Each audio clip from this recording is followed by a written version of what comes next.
So I got something super cool for you today, Anna. And I've been kind of waiting to talk about this since, like, forever. What is it? You've been weirdly secretive about today's topic. Well, it's that time of year again, right? Easter's coming up, and I thought, we should totally dive into something that everyone loves but probably doesn't know much about. Oh, are we talking about Easter eggs? Exactly. Easter eggs. And not just the chocolate ones that everyone goes crazy for in the stores. I mean, like, the actual history behind them and why they're even a thing. I'm really curious about this actually, because I never really thought about why we have Easter eggs. I just kind of accept them as, part of the whole Easter thing. That's the beauty of Afternoon Tales, right? We get to unpack these everyday traditions that we just take for granted. And Easter eggs have this fascinating history that goes back way further than most people realize. Well, I'm totally ready to learn. So, what's the deal with eggs and Easter? I mean, how did that even become a thing? Easter is actually like the most important date in the Christian calendar, It's when Christians all around the world remember Jesus' crucifixion and then celebrate his resurrection 3 days later. It's kind of the cornerstone of the entire faith, really. Oh, wow. I didn't realize it was that significant. I mean, I knew it was important, but the most important? Absolutely. Christmas gets all the commercial attention, right? But for Christians, Easter is the big one. It's literally about death and rebirth, which is, and I'm not exaggerating here, the central message of Christianity. So then, how exactly did eggs get mixed up in all of this? Because eggs don't really show up in the Bible stories about Easter, do they? That's a great question. The egg connection is fascinating, and it actually predates Christianity in some ways. Throughout history, people across different cultures have been giving each other eggs during spring festivals. It's like this universal symbol that crosses all these boundaries. Wait, so it wasn't originally a Christian thing at all? Well, not exactly. The egg as a symbol of spring and renewal goes way back. But the Easter egg tradition as we know it, that developed over time. See, eggs represent new life, right? They're literally these perfect little packages of potential life, which made them the perfect symbol for spring festivals when everything in nature is being reborn. Oh, that makes so much sense. I never thought about it that way before. Yeah, and here's what's really cool. When Christianity spread, it didn't just replace existing traditions. It sort of absorbed them, Took these meaningful symbols that people already connected with and gave them new significance. So people were already celebrating with eggs, and Christians just kind of adopted the practice? Exactly. It's like cultural evolution in action. The symbolism was already there. Eggs representing life and rebirth. And that fit perfectly with the Easter message of Jesus being resurrected. It was this beautiful merging of ideas that just made sense to people. So, where exactly did the Christian tradition of Easter eggs first begin? Was it something that started with Jesus' disciples, or? So, the earliest evidence we actually have, it comes from early Christians in Mesopotamia. That's like, modern-day Iraq and parts of Syria. They were the first ones we know about who started dyeing eggs specifically in the period after Easter. Oh, dyeing eggs? Like what we still do today? Exactly. Isn't that amazing? This tradition we do now goes back, like, centuries and centuries. These early Christians would color the eggs red, specifically, to symbolize the blood of Christ. And it was this really meaningful practice for them that helped commemorate the resurrection. Wow. And, how did it spread from there? I mean, it's pretty much everywhere now. So what happened was, the practice was first adopted by the Orthodox churches in that region, right?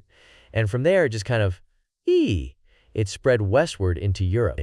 It's one of those traditions that just resonated with people wherever Christianity went. That's fascinating. But what made eggs such a perfect symbol? I mean, besides just being, like, available? Well, think about it. Eggs they're these perfect symbols of new life, aren't they? There's this hard shell, right? Kind of like a tomb in a way. And inside is this potential for new life. When a chick hatches, it's literally breaking out of its shell into new life, it's such a perfect parallel to the resurrection story. Oh my gosh, I never thought of it that way before. That's actually really beautiful. Totally. And these ancient spring rituals that celebrated renewal and rebirth, they were happening all over the place.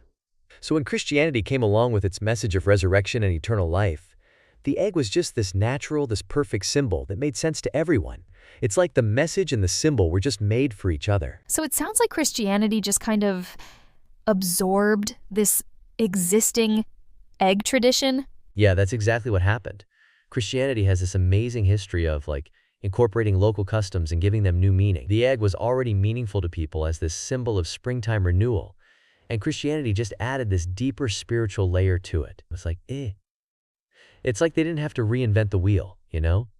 The perfect symbol was already there. And I guess that would have made it easier for people to connect with the new religion too, right? If they could keep some of their traditions? Absolutely.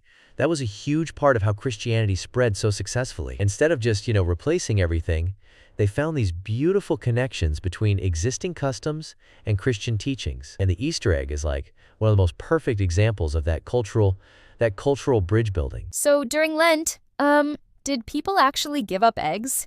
Is that why they became such a big deal at Easter? Yes, that's exactly what happened. During Lent, Christians would fast to commemorate Jesus' time in the wilderness, right?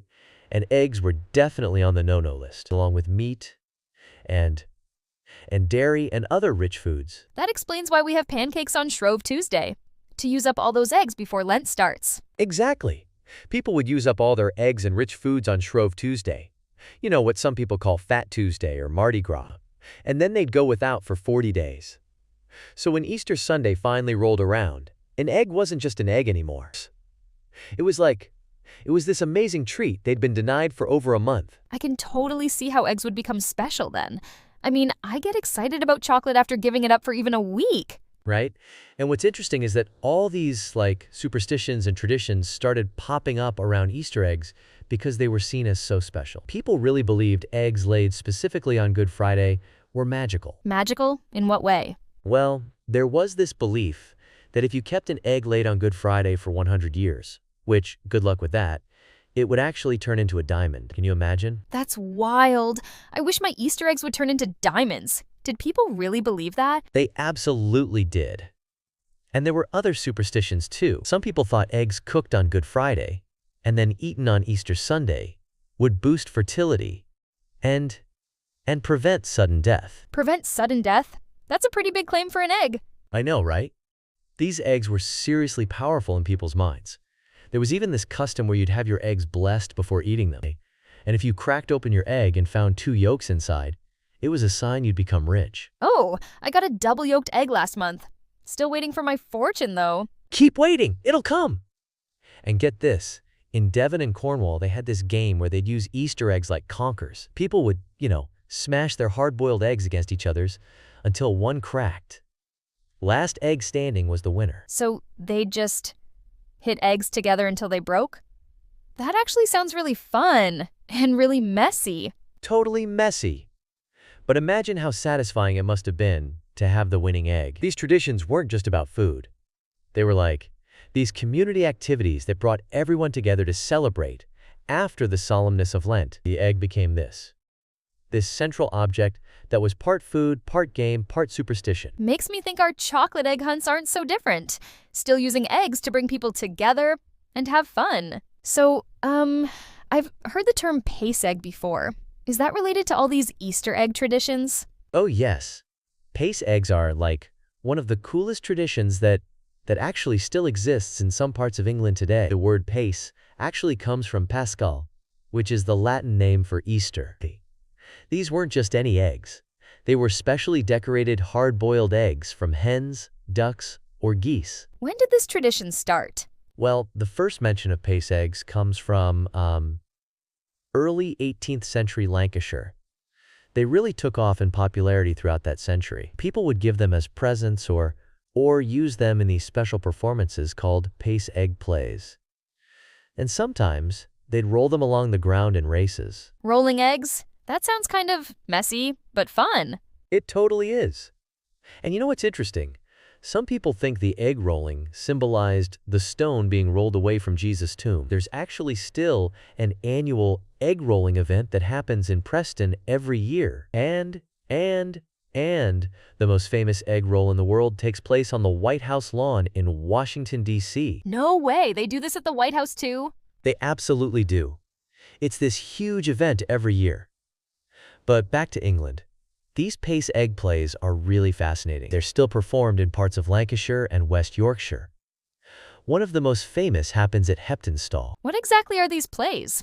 Like, regular theater with eggs involved somehow? They're more like, well, they're kind of similar to mummers' plays or medieval mystery plays. Many of them feature St. George, England's patron saint. The performers would go from house to house, performing these little skits, and they'd be rewarded with pace eggs or maybe some money or drinks. So the eggs were like payment for the entertainment? Sort of, yeah. The whole community would get involved. The eggs themselves were really beautiful too. People would spend hours dyeing them in bright colors using natural materials. Onion skins were really common for making orange or reddish eggs. And they'd sometimes create these intricate patterns by wrapping the eggs in leaves or cloth before dyeing them. How did they get such vibrant colors without modern food coloring? They were so creative with it. They'd use things like beetroot for red, turmeric for yellow, spinach for green. Sometimes they'd even scratch designs into the colored shell to reveal the white underneath. It was this whole art form, really. That sounds beautiful. But I'm guessing not many people make pace eggs anymore? Unfortunately, not like they used to. When chocolate eggs came along, well, the traditional pace egg started to disappear, but there are still communities keeping the tradition alive. These egg rolling competitions, particularly in northern England, they're still a big deal, Families come together, children are so excited. It's like, it's this connection to centuries of tradition that's really special. So when did we actually start seeing chocolate Easter eggs? Was that, always a thing? No, not at all. The transition from traditional pace eggs to chocolate ones is it's a really interesting part of Easter history. The very first English chocolate egg was sold by Fry's in 1873. That's, relatively recent when you think about how long people have been celebrating Easter with actual eggs. Wait, so that means chocolate Easter eggs are only about 150 years old? Exactly. And it's crazy how quickly they took over. I mean, the traditional pace egg that had been around for centuries has almost completely vanished in comparison. And now chocolate eggs are just absolutely enormous business. I bet they sell a ton of them every year. Oh my goodness, you wouldn't believe the numbers. In the UK alone, about 80 million chocolate Easter eggs are sold each year. That's more than one per person across the entire country. The traditional pace egg just couldn't compete with the allure of chocolate, right? So what happened? Did people just completely abandon the old traditions once chocolate came along? Well, it wasn't like an overnight change, but chocolate is chocolate, you know what I mean? It was this perfect storm, really. As society became more industrialized and people moved away from rural communities where these traditions were strongest, the old customs just started to fade. Plus, let's be honest, given the choice between a hard-boiled egg and a chocolate one, most kids are going to choose chocolate. I definitely would have chosen chocolate as a kid. Actually, I still would now. Totally. And commercial interests really capitalized on that. The candy companies saw this opportunity to connect their products with a major holiday, and they really ran with it. The marketing was brilliant, actually. They took this religious symbol and transformed it into something that appealed to everyone, regardless of whether they were celebrating the religious aspects of Easter. It's kind of sad, though. These beautiful handcrafted pace eggs with all their history being replaced by mass-produced chocolate. Yeah, there's definitely something lost there. The pace egg was this communal activity, Families would gather to dye eggs together. Communities would come together for the plays and rolling competitions. There was this whole social element that's different from just buying a chocolate egg off a shelf. Do you think there's any hope for the traditional pace egg making a comeback? I actually do. With the growing interest in crafting, traditional skills, and, authentic experiences, I think there's real potential for revival. People are increasingly looking for meaningful traditions and connections to the past. The pace egg represents that perfectly. So I was thinking, if anyone wants to try making their own pace eggs at home, it's really not that difficult. You can use, any eggs really, but white eggshells will give you much more vibrant colors in the end. Oh, I'd love to try this. How long do you need to boil them for? For regular hen eggs, you want to boil them for about 10 to 12 minutes. But if you're using duck eggs, which are a bit bigger, go for around 15 minutes. And there are two main ways to color them. You can either boil the eggs directly with the coloring agents, or you can hard boil them first and then dip them in a dye bath afterward. What kind of dyes would people have used traditionally? I'm guessing not the food coloring from the supermarket, right? Exactly. Traditionally, people used what they had on hand. So for red, you can use about 2 to 3 teaspoons of cochineal. Yellow is super easy. Just use turmeric, about the same amount. For blue or green, well, that's a bit trickier with natural ingredients. I've actually tried using spinach, but wasn't really happy with the results. So for those colors, a small amount of food coloring paste works best. What about that beautiful orange color I've seen in some pictures? Oh, that's one of my favorites. You can get that by using onion skins. Just take the brown skins from 2 or 3 large onions and either boil them separately to make a dye bath, or just throw them right in with the eggs while they're boiling. It gives this gorgeous, deep amber color. That's so cool. Do you need to do anything special after they're dyed? Once they've cooled down, there's this little trick to make them look extra special. You can take some kitchen towel and smear a bit of flavorless oil over each egg, then gently rub most of it off, and it gives them this beautiful, subtle shine. Just remember to keep them in the fridge until you need them. Are there any other decorative techniques people might want to try? Oh, absolutely. There are so many creative approaches. One traditional method is to tie strips of dyed rags around the egg before boiling. When the color runs from the material, you get this amazing marbled effect on the shell. Or you could draw on the shell with wax before placing it in the dye, which leaves a white pattern on the colored background. Wow, that sounds beautiful. Almost like a batik technique for eggs. That's exactly right. And for people who are really skilled with their hands, you can use a very sharp, pointed knife to carefully scrape away bits of the colored shell, revealing the white underneath to create designs. It's kind of like egg etching, if you will. Some of the traditional paste eggs made this way are absolutely stunning, real works of art. I'm definitely going to try this at home.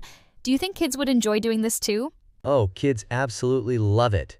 It's messy and colorful and creative, you know what I mean? Just maybe help them with the hot water part. And maybe wear some old clothes or aprons, because these natural dyes can stain. And honestly, the turmeric will turn your fingers yellow for a day or two if you're not careful. So, we've covered so much about Easter eggs today. It's really fascinating how something we all take for granted has such a rich history, right? Absolutely.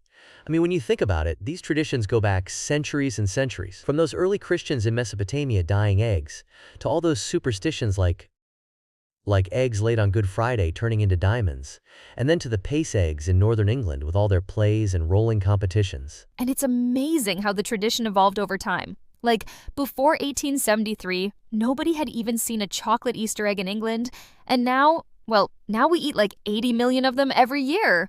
It's crazy, right? That's a lot of chocolate. But I really hope some of our listeners might be inspired to try making some traditional paste eggs this Easter. It's such a fun activity, and it connects you to these really ancient traditions in a hands-on way. Yeah, and if any of you do try making paste eggs using Adrian's instructions, we'd love to hear how it went. You can share your creations with us on social media. Definitely. And remember, you can roll them, eat them, or just display them. There's no wrong way to enjoy your paste eggs. Well, that's all we have time for on today's Afternoon Tales. Thanks so much for listening, everyone. And we'll be back tomorrow with another fascinating story from history. Until then, happy Easter egg hunting!